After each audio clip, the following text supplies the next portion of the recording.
La propriété d'usage universel. Livre 1. L'impasse de l'hybridation. Partie 1. Mythes et préjugés. La rente.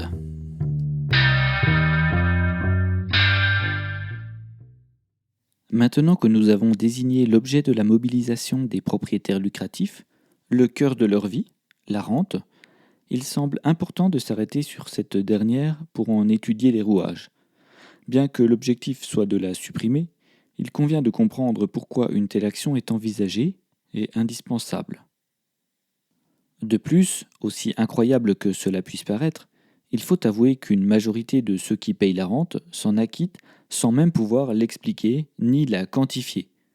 Demandez à un salarié combien il paye son droit d'accès à l'outil de production, et vous verrez. Il n'y a rien d'étonnant à cela, puisque les propriétaires lucratifs ont tout intérêt à masquer leur rente, à lui faire porter un voile sombre, pour continuer de dominer en toute tranquillité. Si vous ne pouvez pas combattre un ennemi ignoré, lui peut vous vaincre. Section 1. La rente comme construction sociale. Il n'y a rien d'étonnant à ce que M. Adam Smith, en bon écossais, élevé dans un système libéral inégalitaire, ait trouvé naturel que la propriété se détache du travail. Aussitôt qu'il y aura des capitaux accumulés dans les mains de quelques particuliers, certains d'entre eux emploieront naturellement ces capitaux à mettre en œuvre des gens industrieux, auxquels ils fourniront des matériaux et des substances afin de faire un profit sur la vente de leurs produits ou sur ce que le travail de ces ouvriers ajoute de valeur aux matériaux. Ainsi, il accepte fondamentalement que le système de la rente fonctionne comme un moyen d'accumulation qui profite aux propriétaires lucratifs. De là naît un système d'économie politique qui trie les individus par fonction, rentier ou moteur de la rente. Si ce système incroyable tient depuis si longtemps, c'est parce que la partie diplômée de ce monde est majoritairement constituée d'agents doubles, rentiers et moteurs de la rente, propriétaires lucratifs d'un 2 pièces et locataires de l'argent qui le finance, tiraillés entre l'envie de dominer par la rente et l'envie de s'en affranchir.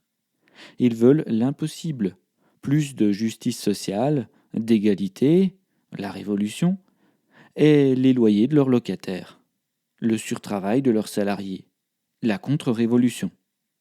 Seuls les locataires terminaux n'ont pas ce problème d'ambivalence, de par leur fonction exclusive de moteur de la rente, condamnés à payer l'accès à tous les biens de ce monde par du surtravail. Le classement des individus par fonction, les classes, ne sont pas une invention de Marx. On les découvre non désignés chez Smith, Ricardo et Malthus, mais néanmoins faciles à décoder. On ne peut donc pas reprocher aux libéraux de l'économie classique, c'est-à-dire à l'école de la propriété lucrative, de se cacher. Leurs intentions sont lisibles dans le texte, et il suffit d'ouvrir leurs livres pour savoir vers quelle société mène la propriété lucrative. Le détournement du travail humain via la délégation de l'usage est inégalitaire par essence, et ceux qui pensent le contraire ignorent ou refusent de voir la réalité. Pour être très clair, Smith énonce en parlant d'un ouvrier qui voudrait cueillir les fruits de la nature, jadis gratuits. Il faut qu'il paye pour avoir la permission de les recueillir, et il faut qu'il cède au propriétaire du sol une portion de ce qu'il recueille ou de ce qu'il produit par son travail. Ce paradigme, hélas d'actualité, semble ancré si profondément dans la société occidentale qu'il faudra du temps pour casser le mythe de sa naturalité. Faute d'arguments, les puissants nous expliquent qu'il n'y a pas d'alternative, que nous devons nous adapter au système avec ses défauts, parce que c'est la marche du monde et qu'il faudrait la suivre. Déjà, précisons que l'histoire n'a pas de fin, contrairement à l'idée saugrenue de M. Francis Fukuyama, et qu'elle n'est jamais linéaire mais séquentielle. La fatalité n'est qu'un prétexte des propriétaires lucratifs pour naturaliser leur domination, avec comme sommet mensonger la fatalité des crises, qui seraient toutes exogènes au système de propriété lucrative. Pourtant, n'existe-t-il aucun lien direct entre le mode de propriété et les instabilités financières, la disparition des espèces, les zoonoses, le changement du climat? Ne semble-t-il pas paradoxal d'utiliser l'argument de la naturalité du système lucratif pour nier le réel, nier les cycles de la nature? La société serait donc composée d'individus triés par fonction et certains individus porteurs de fonctions contradictoires. Les codes classiques, pour décrire le monde de son époque, a utilisé les classes, et Marx en fait partie. Mais il convient de voir à quel point la réalité est plus subtile. Ricardo se débat avec la mécanique de la rente dans son ouvrage traitant des principes de l'économie politique et de l'impôt. Parce qu'il procède comme si le classement par fonction relevait d'un principe naturel et qu'aucun agent double n'existait. À aucun moment il n'envisage que ces fonctions puissent être rebattues par une révolution ou même une simple évolution. Par exemple, le point d'honneur qu'il porte à séparer la rente foncière du profit capitaliste agit comme une diversion à une question qu'il ne pose pas: de quel droit un propriétaire lucratif, qu'il soit propriétaire foncier ou propriétaire d'un outil de production, le capitaliste, peut-il recevoir un revenu sans travailler directement son bien? Car c'est finalement ce principe même de la féodalité qui, une fois résolu, permet de ne plus avoir à réfléchir sur la mécanique de la rente, ni sur les subtilités de la répartition rente-profit-salaire. Section 2. La répartition de la rente selon l'école classique et néoclassique. Le système Smith-Malthus-Ricardo se base sur le découplage de la société en 3 catégories fonctionnelles selon le schéma propriétaire foncier, propriétaire capitaliste, travailleur salarié. Insistons, cette répartition n'a rien de naturel. Elle résulte d'une longue construction sociale. Les principes de l'économie politique ne sauraient se baser uniquement dessus, comme si elle était une vérité d'ordre général. Selon la terminologie classique, le produit du travail de production se répartit ainsi entre nos 3 protagonistes. Rente du propriétaire lucratif foncier, profit du propriétaire lucratif capitaliste, salaire du travailleur salarié, le locataire. Déjà, il est important d'ajouter une précision sémantique quant à l'utilisation par les économistes du mot rente, qu'on pourrait traduire par fermage. Ils n'utilisent le mot rente que pour désigner le gain du propriétaire lucratif foncier sur son patrimoine, parce qu'il a hérité sans mérite d'une propriété et qu'il peut faire valoir son droit de déléguer l'usage pour récolter une rente sans travailler la dite propriété. Seulement, le profit du propriétaire lucratif capitaliste constitue aussi le résultat d'une forme de fermage, puisqu'au lieu de louer la terre, il loue un outil de production, il en délègue l'usage, et l'on pourrait tout aussi bien utiliser le mot rente pour désigner son gain. Dans les 2 cas, nous avons affaire au principe de louage qui, bien qu'il varie sur la forme, reste féodal. Voilà pourquoi dans l'ouvrage présent, le gain foncier, rente, n'est pas différencié du gain capitaliste, profit. Ils seront génériquement nommés rente, puisqu'ils découlent du même principe de la propriété lucrative, à savoir la délégation de l'usage d'une propriété à un tiers, appelé locataire. Le salarié, dans notre cas, est le locataire de l'outil de travail du capitaliste, qui est le locataire de la propriété foncière du propriétaire foncier, qui est le locataire de l'argent du banquier, etc. Nos protagonistes font partie d'une chaîne de domination dont le point bas est le locataire intégral, et le point haut, le propriétaire lucratif dominant. Dès lors, la notion de classe perd en évidence, puisqu'on ne sait plus classer en 2 catégories les agents doubles qui représentent des millions de personnes dans chaque pays. Nous pouvons néanmoins acter que les extrémités de la chaîne représentent des cas à part qui permettent de retrouver ce que Marx nommait les bourgeois et les prolétaires. Aussitôt, les locataires terminaux et les propriétaires lucratifs dominants deviennent clairement identifiables. Les économistes classiques ou néoclassiques, honnêtes à propos du vol de la rente, définissent les facteurs de production, c'est-à-dire le capital, K, et le travail, L, comme des facteurs transformant les revenus de l'entreprise en revenus distribués entre propriétaires et travailleurs. La féodalité est là, sous nos yeux, dès lors qu'on découpe politiquement l'économie de cette manière. Ainsi, le revenu du propriétaire lucratif, que les capitalistes prennent soin de ne jamais nommer rente, se matérialise par les loyers du salariat, les loyers fonciers, les dividendes ou encore les intérêts du système d'avance à crédit. Seulement, cette vision politique de l'activité productive n'a rien d'universel ni de définitif. On sait qu'elle est inégalitaire, puisque le paiement des facteurs de production est une quantité finie qui doit se répartir entre les propriétaires non productifs et les locataires productifs, selon le principe des vases communicants. Sachant qui domine l'autre, un enfant pourrait deviner quelle partie obtiendra le meilleur rapport travail sur revenu. L'argument creux qui consiste à prétexter que ce sont les propriétaires lucratifs qui virent l'argent du salaire aux locataires salariés, et que par conséquent la richesse viendrait d'eux, ne suffit pas à comprendre qui paye quoi. Tenir les cordons de la bourse ne la remplit pas. Et nous ne devons jamais oublier qui est productif et qui ne l'est pas dans cette histoire. Le propriétaire, dont la bourse s'est remplie par le travail de son locataire salarié, ne la vide jamais complètement. Il garde quelques pièces pour lui, réalise un profit personnel, la rente.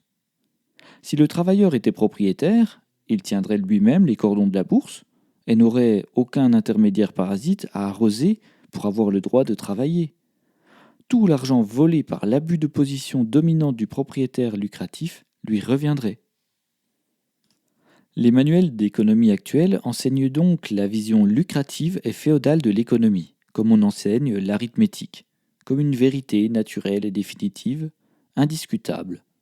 Les étudiants en économie, dont l'esprit est en chantier idéologique, devant des professeurs porteurs du crédit institutionnel, tomberont probablement dans le panneau de la diffusion idéologique de la pensée lucrative de l'économie, et renouvelleront ainsi le cheptel de la pensée unique en devenant professeurs à leur tour.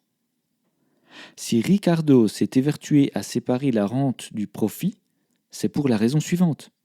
La rente et le profit évoluent différemment en fonction du rendement des terres et de la productivité de l'outil de travail, relativement au salaire. Si le propriétaire lucratif foncier et le propriétaire lucratif capitaliste sont obligés de travailler main dans la main pour s'enrichir du louage de leur propriété à plus pauvres qu'eux, leurs gains et leurs intérêts peuvent néanmoins diverger. Ricardo expose magistralement ce phénomène à travers la théorie des rendements décroissants, que je ne saurais mieux développer que lui. Je peux juste préciser que la rente foncière prélève d'autant plus de quantité de travail aux locataires que la rareté de la propriété foncière est importante. Ou par opposition, lorsque la propriété foncière est largement disponible et les terres de fertilité différentes, alors la proportion de travail détourné par la rente diminue. Le profit du capitaliste, quant à lui, dépend de la quantité de travail nécessaire à produire un bien, relativement au salaire versé aux travailleurs. Quoi qu'il en soit, le salarié perçoit moins de salaire que la valeur de son travail, puisque c'est la proposition même du louage qui dicte cette loi. On en conclut facilement que la rente des propriétaires lucratifs est payée par le travail concret du locataire, selon la règle de n'employer jamais un ouvrier sur le sol s'il ne produit pas plus que la valeur de son salaire. On peut simplifier ainsi le transfert de valeur de la rente. Rente du propriétaire lucratif égale valeur du travail du locataire moins salaire du locataire. Dit autrement, le salaire du locataire est égal à la valeur du travail du locataire moins la rente du propriétaire lucratif.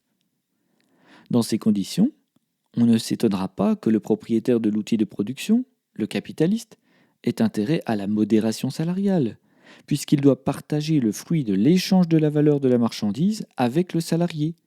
Il a tout intérêt à baisser les salaires pour augmenter son profit, à payer le moins possible de valeur de leur travail aux locataires. Sans cadre légal contraignant, la seule ligne rouge de la baisse des salaires est la limite de survie des salariés qui, si elle est franchie, provoque la disparition pure et simple de l'affaire du propriétaire lucratif.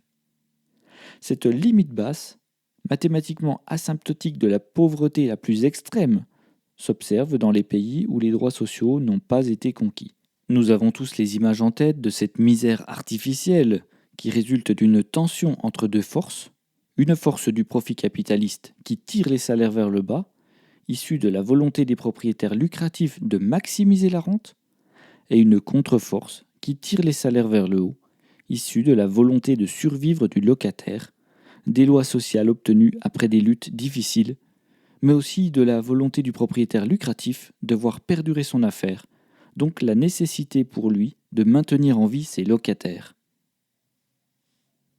Comme le propriétaire lucratif maîtrise le travail abstrait, il est toujours en position dominante pour appliquer la modération salariale.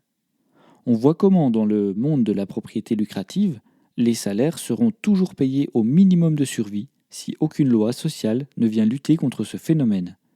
Ricardo ne cesse de parler de quantité de blé minimum, de vêtements nécessaires à la reproduction matérielle de l'ouvrier pour fixer le salaire du locataire.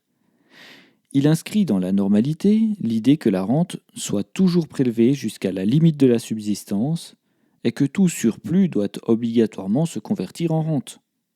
L'état originel de la propriété lucrative consiste donc à maintenir au seuil de survie les locataires terminaux. Section 3. La répartition du revenu du travail et de la rente. Rappelons que le salarié est seul à produire le travail concret. Bien sûr, sans le travail abstrait du capitaliste qui fournit l'outil de production, sans la propriété foncière, la production serait impossible. Les trois sont contraints à la réunion pour espérer produire une marchandise ou un service. Par souci de cohérence, et selon le principe que tout travail génère de la valeur et mérite un salaire, nous devons considérer le travail abstrait de gestion de la propriété comme étant inclus dans le prix de la marchandise. Quant à la valeur de la rente, qui est le fruit du travail idéologique des instigateurs de la propriété lucrative, elle provient de la valeur du surtravail du locataire de la propriété lucrative. Les rentiers, en plus de récolter la part de travail qui leur revient justement, facturent au locataire son droit d'accéder à l'outil de production. Ils se reposent d'autant que leur locataire surtravaille. Rappelons Smith sur ce même thème. Il, entre parenthèses le propriétaire lucratif, n'aurait pas d'intérêt à employer ses ouvriers s'il n'attendait pas de la vente de leur ouvrage quelque chose de plus que le remplacement de son capital, et il n'aurait pas d'intérêt à employer un grand capital plutôt qu'un petit si les profits n'étaient pas en rapport avec l'étendue du capital employé.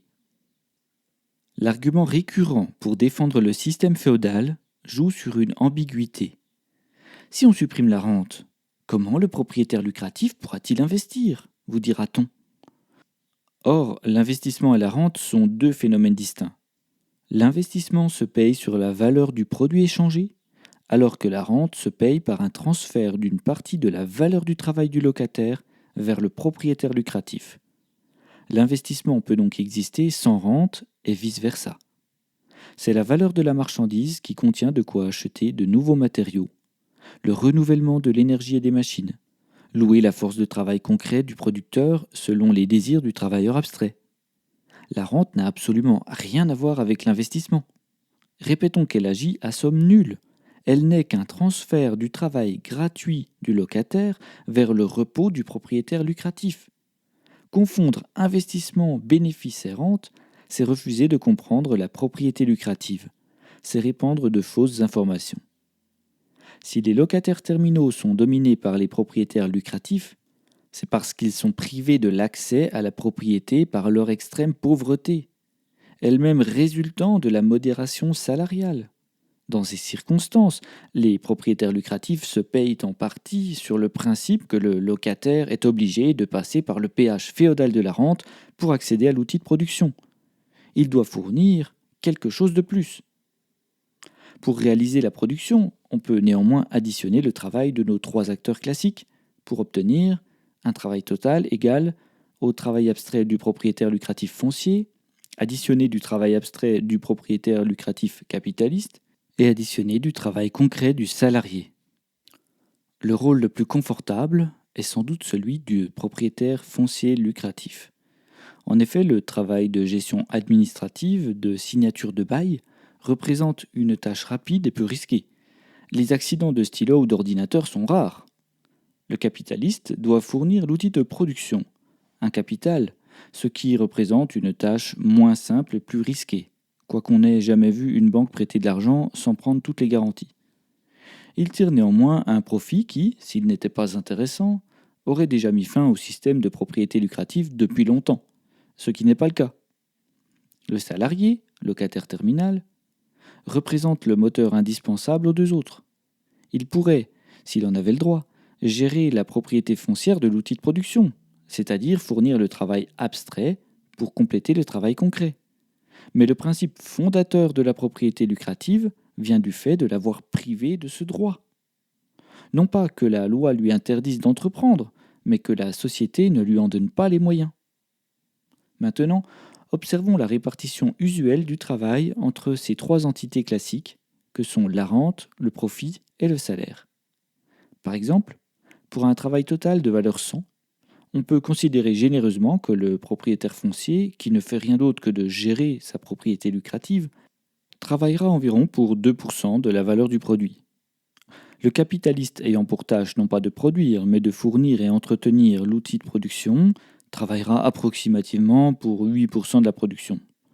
Le salarié devra donc compléter les 90% restants, car c'est lui qui assurera la production en mobilisant les propriétés lucratives, qui produira effectivement le bien ou le service.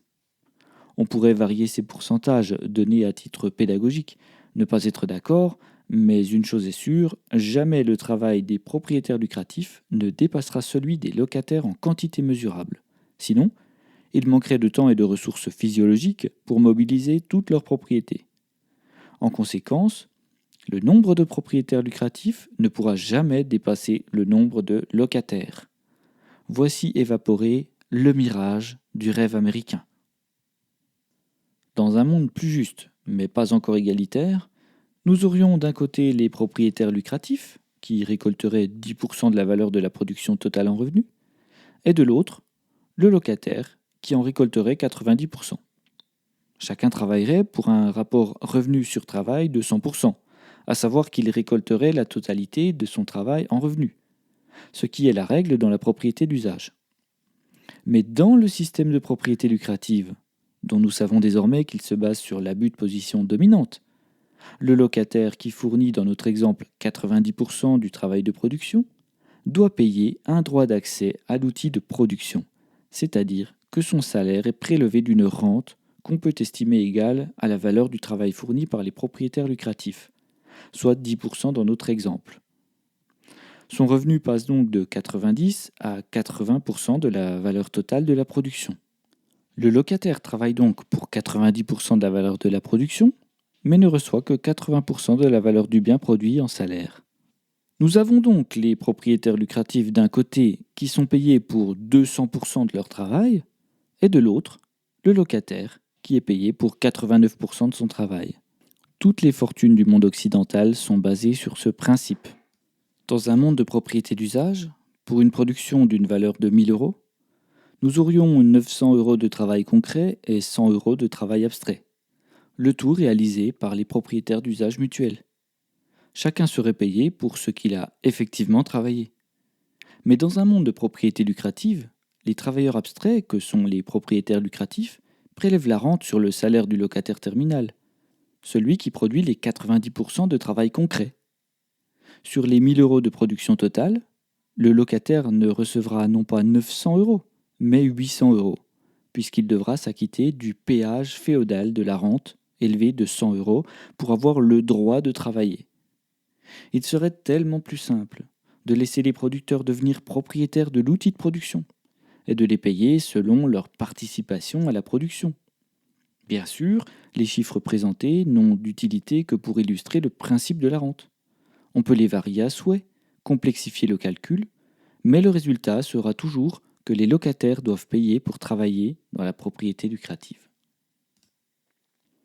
Le commerce, c'est-à-dire l'achat d'un produit revendu plus cher, est un sujet délicat à propos de la rente. Le commerçant ajoute la valeur de son travail commercial à la valeur de la marchandise, qui elle-même contient le travail passé de sa production. Il achète donc nécessairement moins cher qu'il ne revend. Le prix de vente d'une marchandise n'est jamais que le prix maximum que l'acheteur est prêt à payer, c'est-à-dire l'équivalent maximum en valeur de travail qu'il est prêt à dépenser pour obtenir le produit désiré. Il se compose donc de la valeur d'échange minimum à laquelle le producteur accepte de céder sa marchandise, et de valeur du travail commercial, tout en étant limité par le prix maximum que l'acheteur accepte de dépenser. Dans ce cas, on pourrait sans erreur estimer que le bénéfice réalisé par le commerçant représente un travail socialement nécessaire. Mais le commerce n'a-t-il pas été le terreau fertile du capitalisme moderne? Il doit donc y avoir une astuce quelque part. Marx assimilait les commerçants à des intermédiaires parasites, probablement parce qu'on observe généralement des prix de vente qui dépassent largement les frais de production du commerçant. C'est-à-dire que ces derniers achètent une marchandise, puis la vendent en répercutant le prix de leur travail commercial, ajouté du résultat d'une longue construction sociale de chantage, d'une rente, que le client et le producteur sont contraints de payer. Mais tous les commerçants ne jouent pas dans la même catégorie. Seuls les propriétaires lucratifs dominants peuvent se permettre d'appliquer ce rapport de chantage. On peut citer à ce propos les propriétaires lucratifs des grandes chaînes de distribution, par exemple, qui oppressent les producteurs et taxent à leur profit les clients par abus de position dominante, tout en laissant croire qu'ils sont du côté du consommateur, que leurs prix n'ont jamais été aussi bas.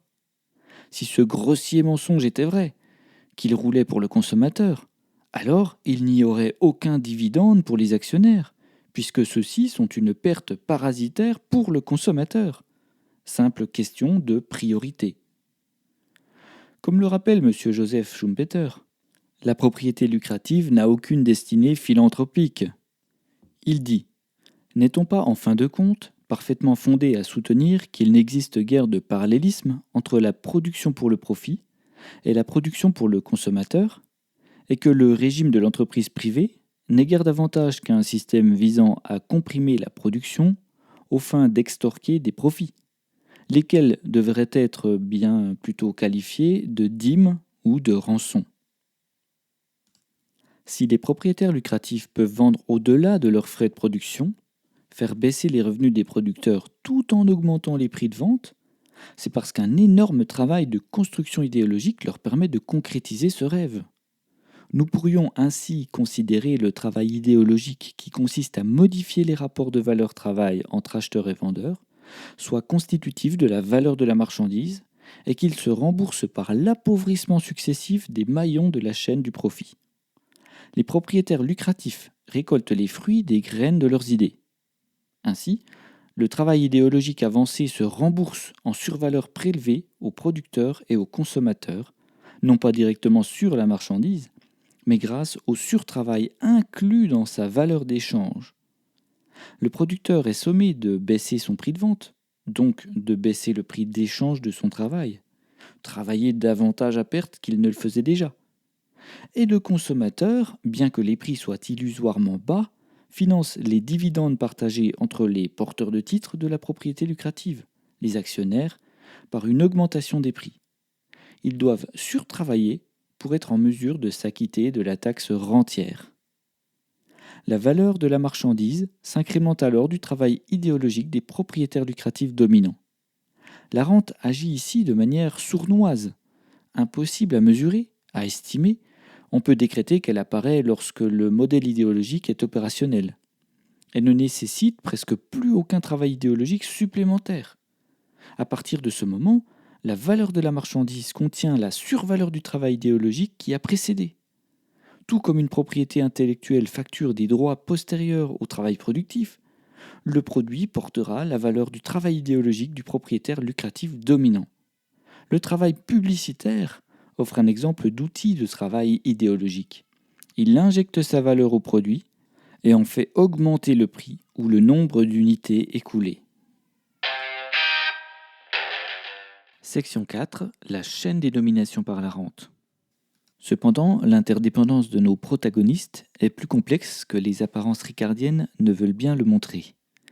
En effet, les propriétaires lucratifs, fonciers et capitalistes, se sont endettés pour devenir propriétaires. Pour réussir à louer à plus pauvre qu'eux, ils ont emprunté de l'argent à un propriétaire lucratif plus riche qu'eux, un banquier par exemple. L'effet de poupée russe qui fait du salarié le locataire du capitaliste, lui-même un locataire du propriétaire foncier, lui-même un locataire du banquier, doit nous rappeler que la propriété lucrative, c'est créer les liens de dépendance et de chantage dans toute la chaîne de ses acteurs. Si j'ai précisé que le propriétaire lucratif foncier avait un rôle facile, il convient de rappeler qu'il peut être soumis aux chantages divers de la banque, doit probablement payer des loyers d'intérêt, la taxe rentière, tout comme son locataire capitaliste, lui-même soumis aux desiderata du propriétaire lucratif de l'argent, le banquier, lui-même soumis aux volontés de profit des actionnaires. Alors, sont-ils fous pour se lancer dans une entreprise si risquée ? Non, parce que si l'on suppose l'existence d'une chaîne de domination, la rente doit être supérieure au loyer d'intérêt de l'argent, aux taxes et autres impôts, et que la propriété lucrative donne accès au travail abstrait. Sans ces conditions sur lesquelles aucun gouvernement néoclassique ne saurait revenir, la propriété lucrative poursuit tranquillement son chemin d'exploitation. Les inégalités et la généralisation du chantage à la reproduction matérielle sont donc entretenues par les gouvernements favorables à la propriété lucrative, quel que soit le contenu de leur discours politique. Bien sûr, dans ce système pyramidal, le gain annuel de la rente d'un seul locataire ne fournit pas un revenu suffisant à son propriétaire lucratif. Pour compléter son revenu, il doit multiplier le nombre de locataires pour n'effectuer que le travail abstrait et en vivre. Malheureusement pour lui, cette solution n'est pas toujours possible. Pour effectuer uniquement du travail abstrait, il faut un seuil de capital suffisant pour réussir à prélever au moins autant de rente que la reproduction matérielle nécessite. La logique de chaîne de domination pousse donc notre propriétaire lucratif à produire aussi du travail concret en mobilisant son propre outil de production, son capital, pour compléter son revenu, ce qui le renvoie au statut désagréable de locataire, puisqu'il a nécessairement emprunté pour acheter l'outil de travail. Les travailleurs indépendants, les artisans, sont donc de faux propriétaires lucratifs, puisqu'ils produisent essentiellement du travail concret. Même si un notaire contredira cette affirmation, ils sont des propriétaires virtuels, des propriétaires de papier. On voit donc que la vision manichéenne dans laquelle tous les propriétaires lucratifs, bourgeois, seraient malveillants et les locataires, prolétaires, des victimes, n'a aucune réalité. J'insiste sur le principe que la propriété lucrative produit des dépendances, des inégalités et enferme les travailleurs dans une chaîne où chacun exploite la misère de l'autre, sa domination sur la faiblesse d'autrui. Une vision de l'économie socialement juste et égalitaire ne saurait reposer sur ces principes. Or, le monde occidental contemporain est entièrement basé sur ces règles de domination. Section 5. L'imposition sur la rente maintient les dominations. Revenons sur les taxes progressives sur le revenu, véritable paradoxe idéologique de la propriété lucrative, qui constitue un faux moyen de répondre à l'imperfection du système. J'irai jusqu'à dire qu'elle contribue à l'entretenir en limitant ses conséquences désastreuses sans jamais les faire disparaître. Avant de rentrer dans les justifications, voyons cette phrase de Ricardo sur l'inéquité d'un type d'impôt particulier qui consiste à taxer les produits. C'est au législateur d'y remédier en restaurant l'équité par un impôt direct sur la rente de la terre et les dividendes du capital. Ce faisant, on obtiendrait tous les effets d'un impôt sur le revenu en évitant de recourir à cette mesure détestable qui consiste à fouiller dans les affaires de chacun et à doter des commissaires de pouvoirs incompatibles avec les habitudes et les sentiments d'un pays libre.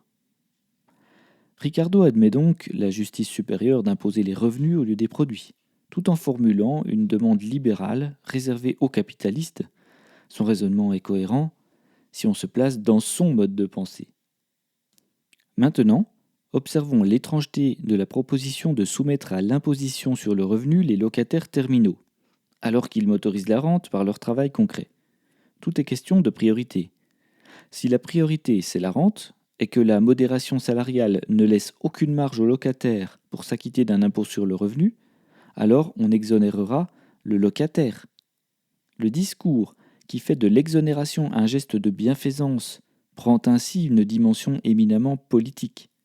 Le législateur doit choisir, mais s'il prélève cet impôt sur le locataire terminal, alors son salaire devra augmenter d'autant que la rente baissera pour qu'il puisse s'en acquitter.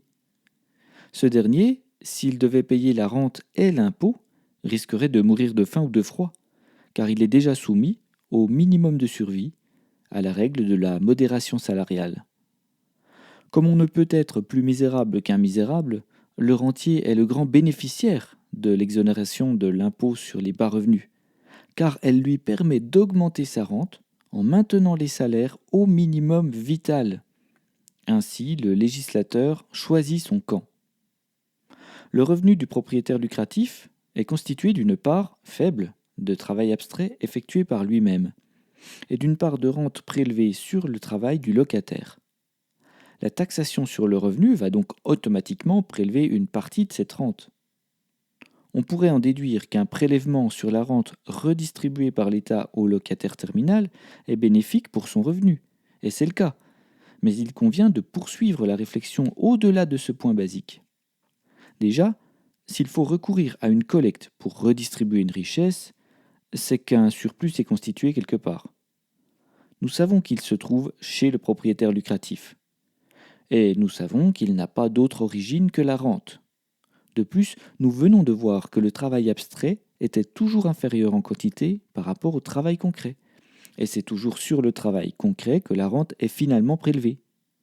Cela revient pour notre locataire à récupérer une partie de l'argent qu'il a lui-même généré par son travail et qu'on lui a volé.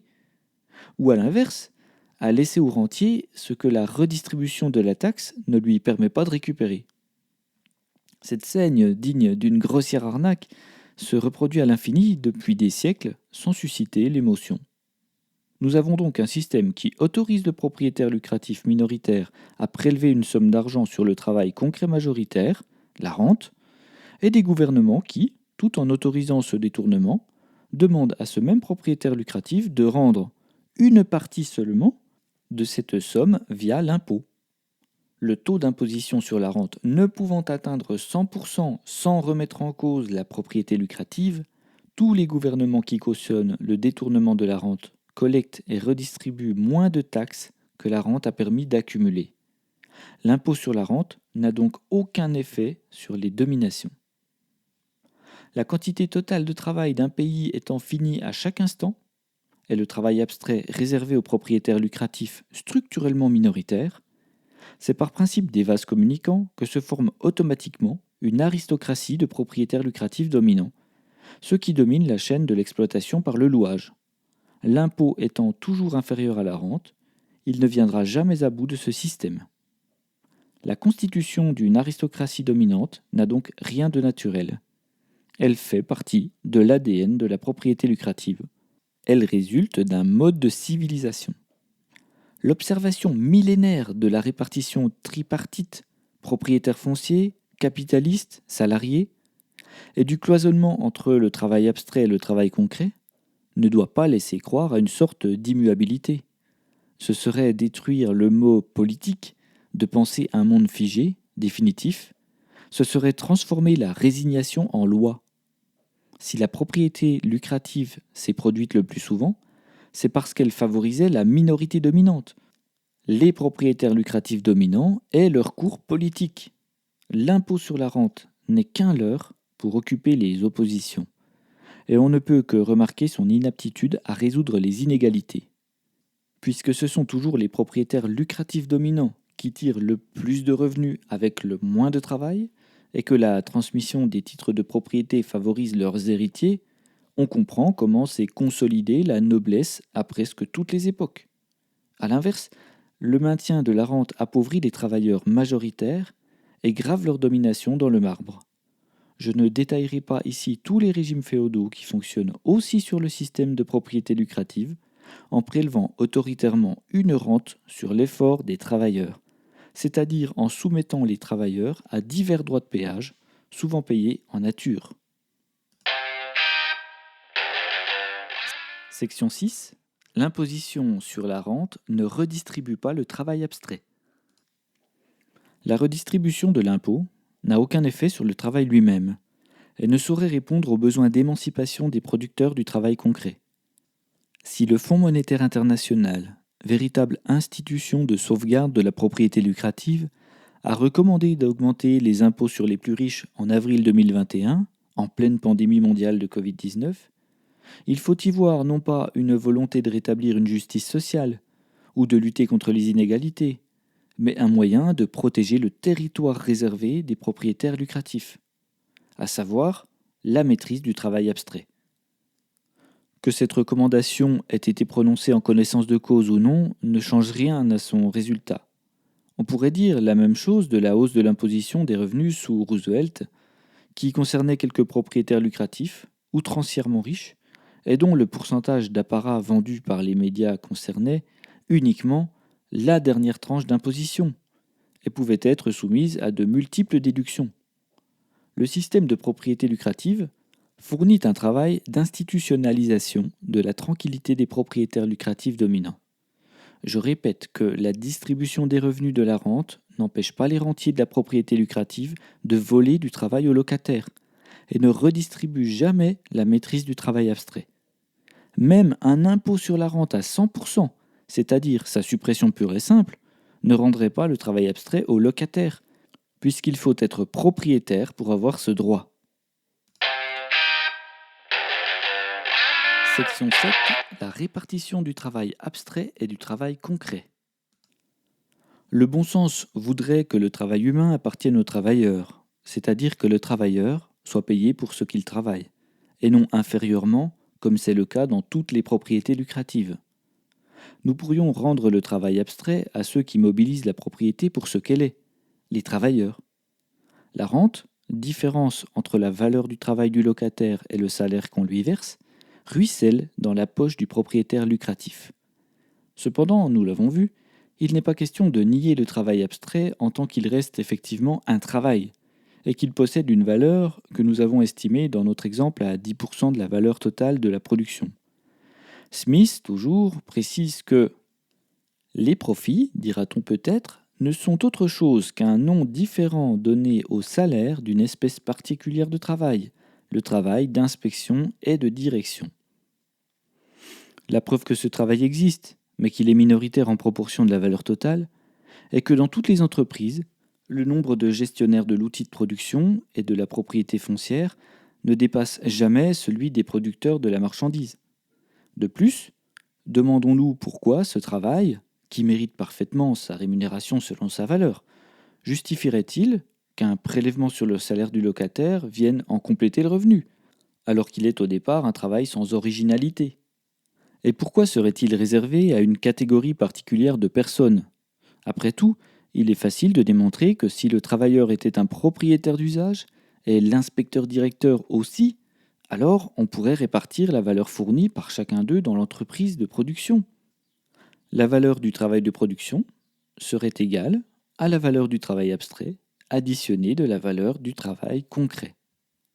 Le nombre de travailleurs abstraits serait, comme dans notre exemple, de 10% de l'effectif contre 90% de travailleurs concrets, mais ils seraient tous propriétaires d'usage.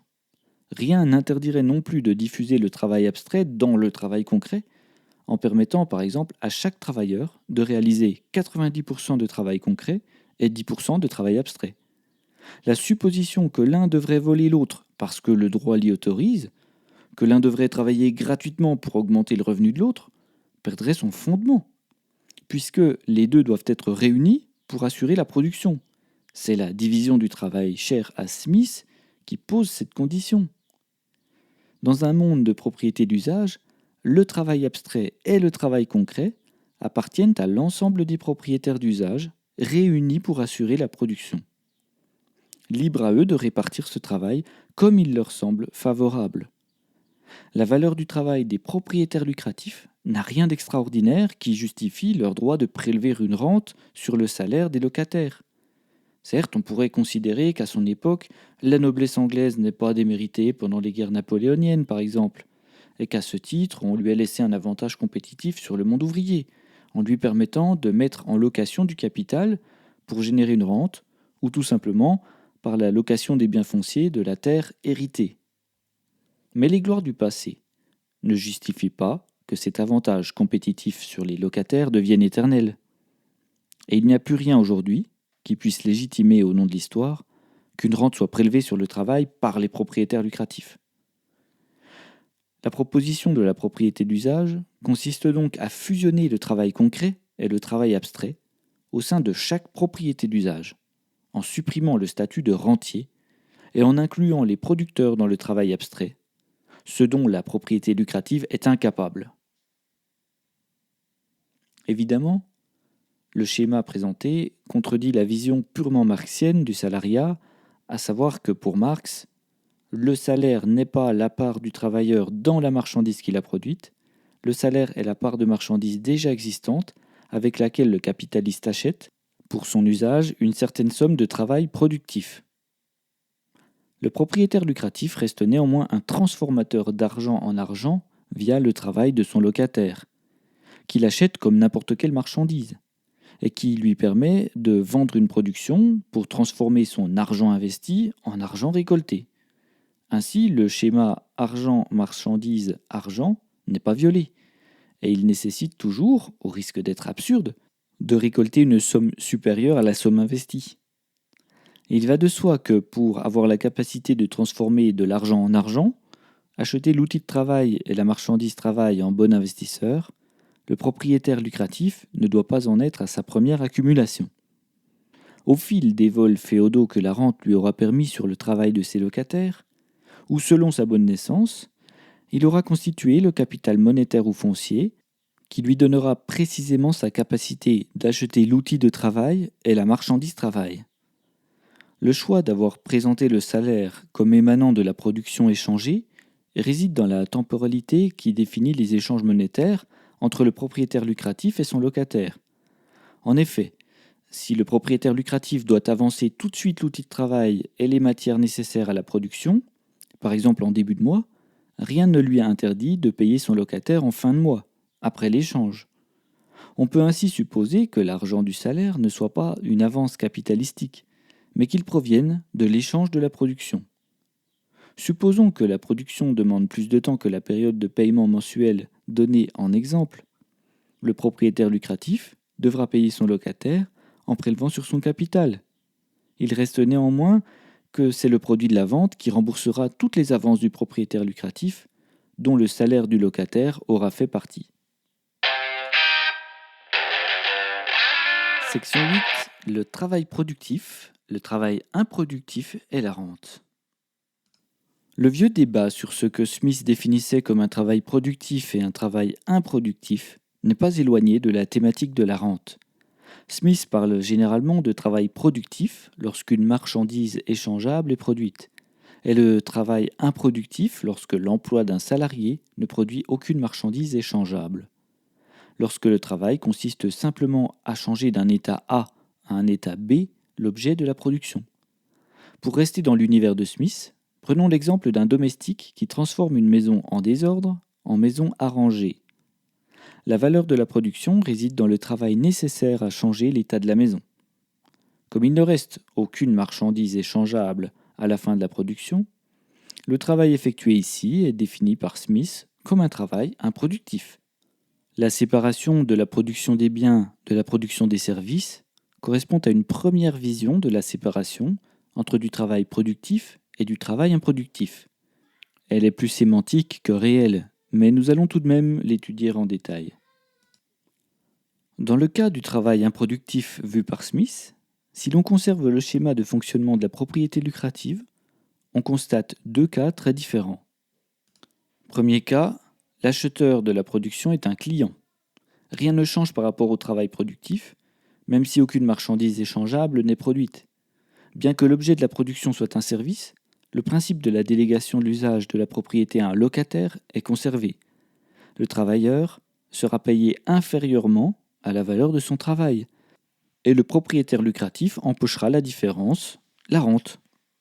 Il est possible de prélever cette rente sur le salaire du travailleur, comme on le fait dans un travail productif, puisque c'est le client qui paye le salaire du locataire, la rente, et qui rembourse le capital avancé par le propriétaire, le tout égalant la valeur de l'échange. Dans ce cas, le capital correspond à la valeur échangée retirée du salaire et de la rente. C'est toujours le travailleur qui paye la rente au propriétaire par une perte sur son salaire, par le non-paiement d'une partie de son travail, le surtravail. Deuxième cas, l'acheteur de la production est le propriétaire lucratif. Le salaire du travailleur n'est donc plus payé par un apport extérieur d'argent, mais par le capital du propriétaire lui-même.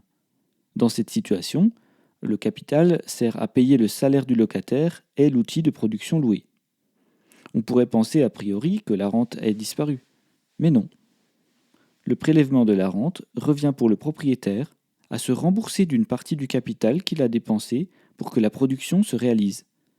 Cette étrange situation est rendue possible par le fait que le propriétaire lucratif puisse verser un salaire inférieur à la valeur réelle du travail de production, selon le chantage habituel que si le salarié n'accepte pas son salaire, il perdra son emploi. La rente va donc se manifester sous la forme d'une modération salariale, à savoir que le propriétaire lucratif payera le travailleur non pas pour la valeur de son travail, mais selon le salaire qu'il accepte. Cette modération salariale permettra de profiter d'une part de travail gratuit, la rente, et d'économiser ainsi son capital.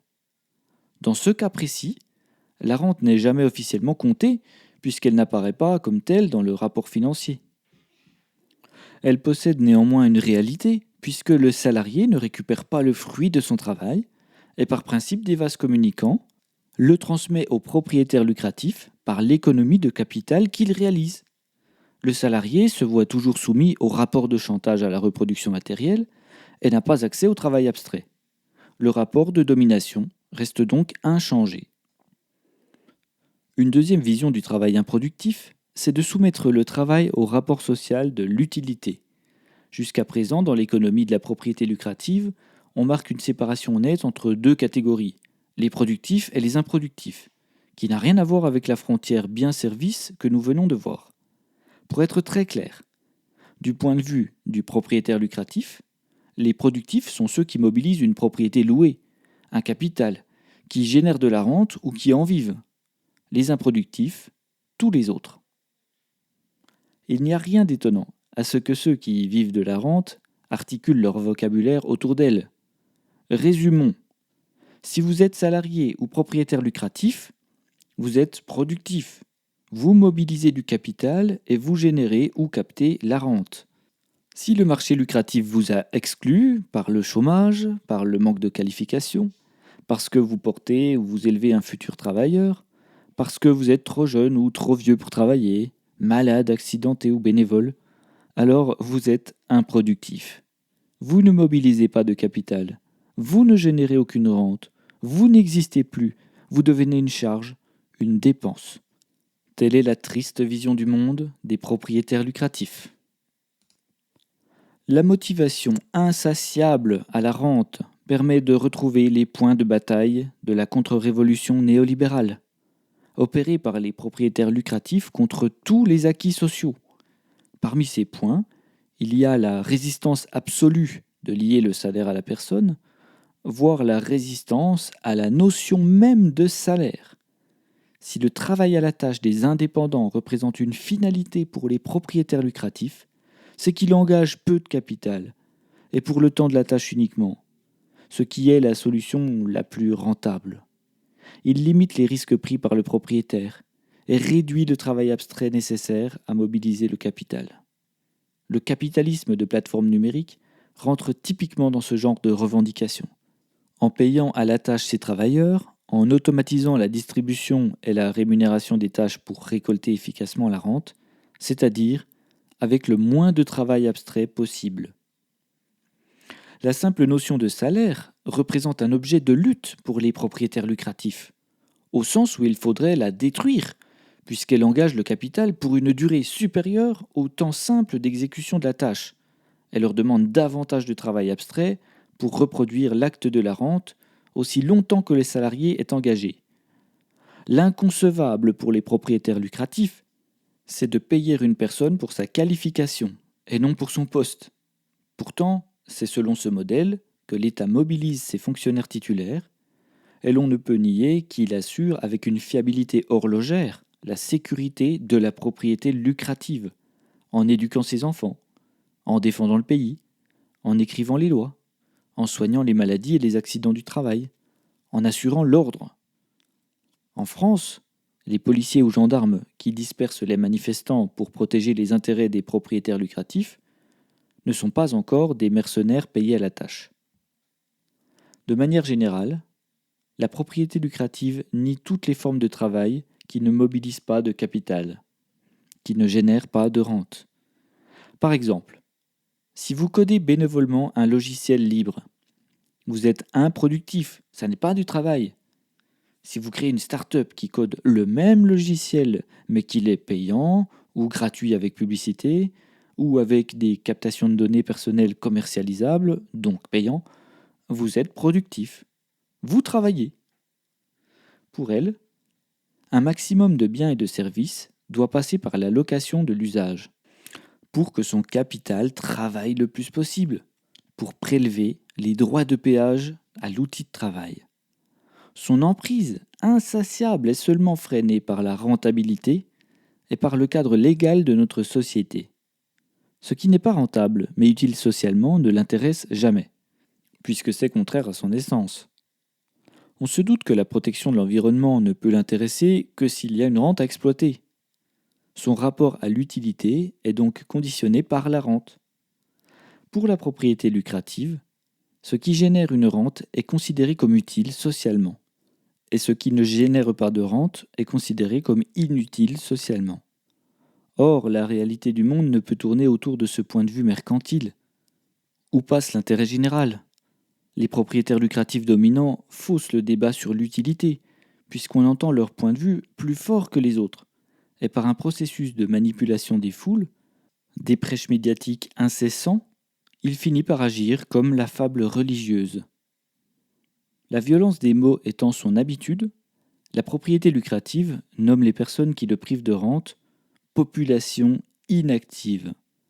Selon la définition de l'INSEE, les actifs sont par convention les personnes qui ne sont ni en emploi ni au chômage, jeunes de moins de 15 ans, étudiants et retraités ne travaillant pas en complément de leurs études ou de leur retraite, hommes et femmes au foyer, personnes en incapacité de travailler. Un retraité qui garde ses petits-enfants, qui anime une association, un syndicat, une copropriété, qui rénove la maison de sa fille, qui répare des vêtements, qui produit des fruits ou des légumes, qui élève des animaux, serait inactif. Une personne au foyer qui éduque ses enfants, aide aux devoirs, cuisine, range, nettoie, repasse, lave le linge pour que son conjoint soit employable dans l'économie lucrative, est inactive. Un étudiant qui ne travaille pas pour survivre, en plus de ses études, est inactif. Une personne en incapacité de travailler est inactive. Quel mépris, quelle basse considération de l'humanité, quelle négation de ses pluriels. Les véritables inactifs sont ceux qui délèguent l'usage de leur propriété pour générer la rente. L'INSEE pourrait d'ailleurs ajouter ces derniers à la catégorie des inactifs. Cette définition de l'activité par la propriété lucrative classe les individus corrélativement à la rente du capital, et non en rapport avec leur activité productrice de valeur. Elle exclut du champ de l'activité tous ceux qui ne participent pas directement à l'économie de marché. C'est absurde et nous allons le prouver avec l'exemple d'une famille de paysans français avant la révolution industrielle. Cette famille possédait quelques terres, des biens d'usage essentiellement, dont elle tirait les moyens de sa reproduction matérielle, directement, sans passer par un marché, sans passer par la monnaie. Cela ne signifie pas que cette famille ne travaillait pas, qu'elle ne produisait pas de valeur, ni qu'elle était inactive, bien au contraire. La difficile vie en autarcie mobilise généralement l'intégralité de son temps au travail. On se levait tôt pour traire les bêtes, pour les nourrir de cette terre, tous les jours de l'année. Le potager était couvert de légumes, on gardait les graines d'une année pour la suivante, la lessive était fabriquée avec la cendre du fourneau et du four, qui eux-mêmes servaient à réchauffer la maison, à cuire le pain et les potages. L'été, on travaillait pour préparer l'hiver, on moissonnait, on récoltait le foin, le miel. L'automne, on cueillait les fruits du verger, on glanait les baies mûres, on distillait, on cuisait la confiture, on écossait les haricots, on semait à nouveau, on fabriquait les pâtés, les saucisses, la choucroute. L'hiver, on préparait l'été, on réparait les attelages, on cardait la laine, on tricotait, on rembourrait les matelas, on tressait des vanneries, on taillait les arbres, on réparait les clôtures, on rabattait les trognes. Le printemps, on allait bûcheronner, on se met à nouveau dans une activité intense. Les biens achetés sur le marché étaient dérisoires. Un peu de sel, de sucre, d'huile, de savon et des vêtements neufs aux grandes occasions. puisque cette famille vivait essentiellement de son travail direct et de ses biens d'usage. Le besoin d'argent était faible, d'ailleurs, elle en avait peu. Le propriétaire lucratif, dans cette longue liste, ne voit rien qui ressemble à du travail. Pour lui, le travail, c'est quand son capital travaille. Le propriétaire lucratif voudrait mobiliser à son profit le temps de vie du paysan dans son usine, le transformer en ouvrier. L'ouvrier n'aurait plus le temps de travailler pour lui-même. Il devrait dépenser son salaire sur le marché pour acheter les biens et les services qu'il produisait seul auparavant, avec du travail direct, avec ses biens d'usage. Le marché se développerait, le propriétaire lucratif rachèterait la ferme avec l'argent du travail de son capital, la rente volée à l'ouvrier, puisqu'il le payait en deçà de la valeur du travail effectué. Pour augmenter sa rente, il embaucherait un ouvrier agricole qu'il payerait aussi en deçà de la valeur du travail effectué, et ainsi de suite. Voilà comment le propriétaire lucratif s'emparerait de la propriété d'usage pour la remplacer par la propriété lucrative. Voilà comment il y est parvenu. C'est le processus de l'accumulation primitive. On considère souvent que les paysans étaient pauvres, mais ils vivaient de leur travail direct, de leurs biens d'usage. Leur besoin d'argent était très faible. Dans sa recherche de nouveaux marchés, l'anéantissement du travail pour soi est toujours une quête pour le propriétaire lucratif. Le propriétaire lucratif a tout intérêt à casser l'autonomie des individus, à pousser la division du travail et à créer des dépendances. Il ne s'agit pas de vouloir revivre comme les hommes du XIXe siècle. Ce mode de vie rude avait beaucoup trop de défauts. Mais de se poser la question fondamentale de la propriété. Le paysan propriétaire vivait de sa propriété d'usage. Lorsqu'il est devenu ouvrier, il a perdu son autonomie pour basculer dans la servitude et s'acquitter de nouveaux droits de péage à l'outil de travail. Il ne maîtrisait plus le travail abstrait. Dans le modèle de la propriété d'usage universelle, il y a une différence fondamentale avec le paysan de notre exemple. C'est que la propriété d'usage ne vaut que pour le temps de l'usage. Elle se transmet par la société et non par la famille. Il ne faut pas voir ici un détail. Cette notion change fondamentalement le rapport au bien et libère enfin les héritiers familiaux du fardeau de la succession et de toutes les conséquences anthropologiques qu'elle a engendrées depuis des millénaires, dont la naissance de la propriété lucrative fait partie. L'abolition des droits de succession familiale est un combat pour la liberté. Section 9. Louer à plus pauvre que soi devient normatif dans la propriété lucrative. La dépossession du travail par la rente, dont la location représente la forme la plus répandue, joue des effets de pauvreté créés par le non-choix proposé à une majorité des travailleurs, le salariat n'étant rien d'autre qu'une mise en location d'un outil de production.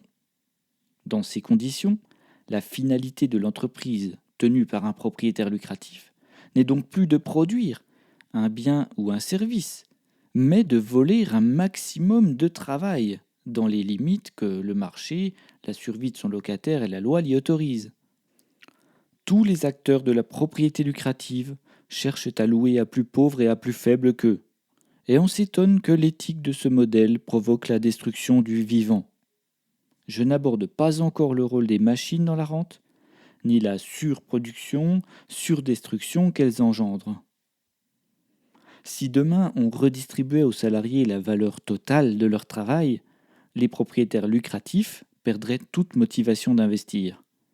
Ce serait grave si on se souciait de leur cas, si leur projet de colonie spatiale avait pour vocation de remplir l'assiette malthusienne. On sait désormais que l'appât de la rente fournit le carburant au moteur de l'entreprise dans le système de propriété lucrative.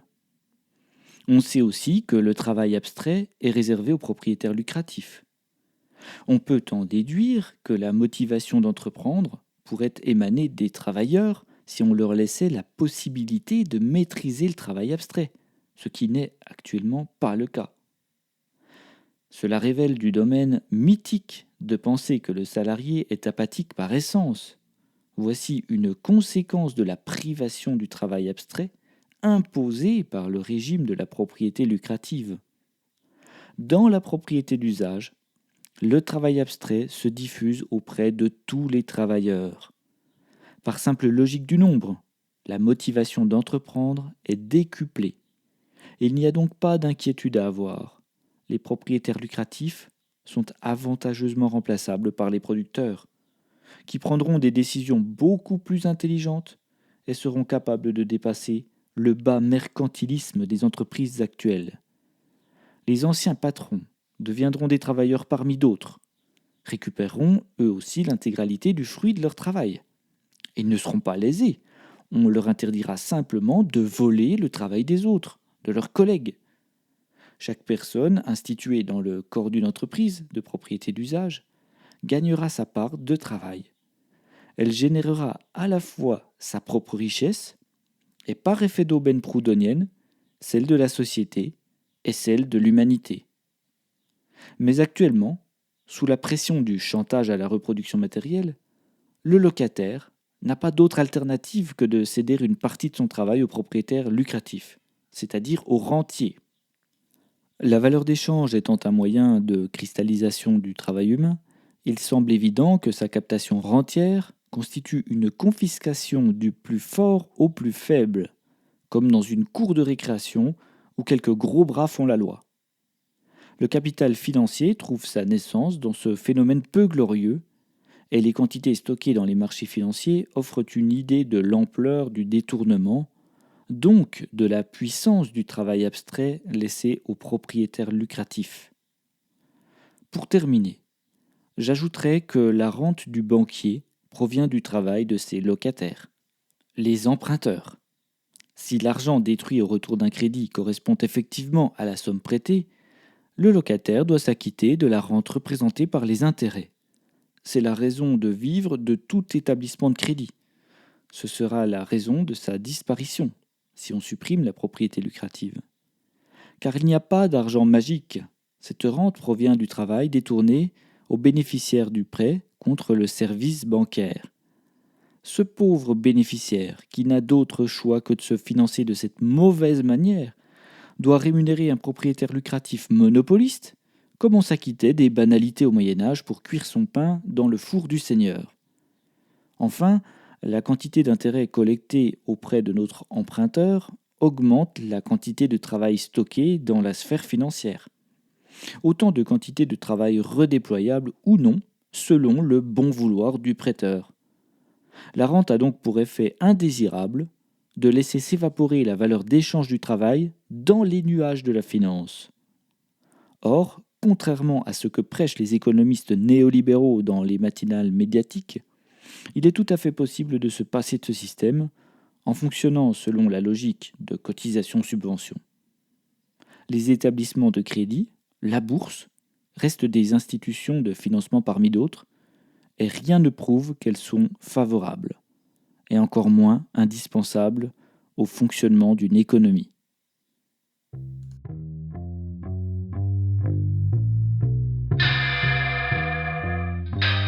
Retrouvez le texte intégral sur lapropriétédusage.com.